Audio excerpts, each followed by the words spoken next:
Arguably, the golf shoe market is expanding just as quick, if not quicker, than the hardware industry in golf, and this to me is a very important shoe in that respect. Now, you'll have seen a number of different FootJoy launches since early January this year. They would have been reinventions, redesigns, new offerings, but kind of shoe you would expect from FootJoy. For me, this is something completely different. I think if I was to cover that FJ logo up and you saw this on the shelf, FootJoy might even be the last major brand that you consider this shoe to be made by.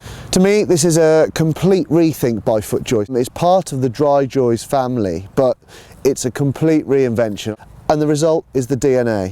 What FootJoy is saying is this is a shoe for serious golfers. The guy who practices lots, regardless of handicap, doesn't really come into it. It's a guy who's very serious about his game, who is keen to improve and wants some footwear that is set to help him progress and to reduce his handicap. Now, that sounds like quite a lot for a shoe, but the way that shoe technology has progressed over the years, it really is something to think about when you're looking at improving your game, you're looking for extra grip, extra stability. Now, interestingly, the shoe market has had some very extreme changes in the last couple of years. The spikeless designs have been extremely popular, and we've championed those. If you want to pop up for 9 holes and you want to have a game after work, you want to get out on the golf course straight out of the car and play golf, this is something else. This is the type of shoe for me which you'd wear in competitive golf, whether it be your medal round or your knockouts. The first thing you'll notice when you look is this is very different to previous FootJoy designs.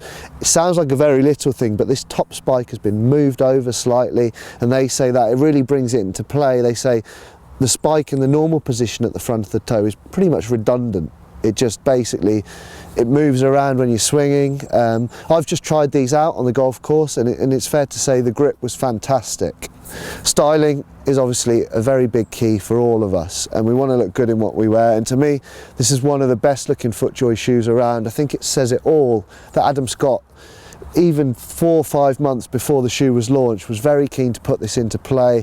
Looks great in it, and you'll have seen it out on the PGA Tour, looking very stylish. It's quite a low profile design, and interestingly it's much lighter than the FootJoy Icons or the traditional classics that some of you might be used to wearing. But what FootJoy is saying, it's right weight technology, so they did not want to make the lightest shoe possible. The Contour Casuals, various other shoes, spikeless shoes in the range, are very lightweight, but they say pound for pound this is the best shoe on the market.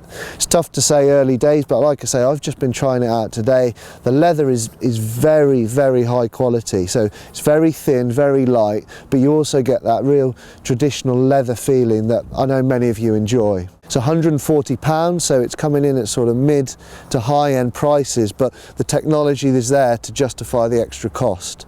You can read more about the shoe in the next issue of Golf Monthly, where we'll be giving it a full test, but I would recommend giving it a go. Even if you're not a FootJoy fan, it's something very different and something many of you will enjoy.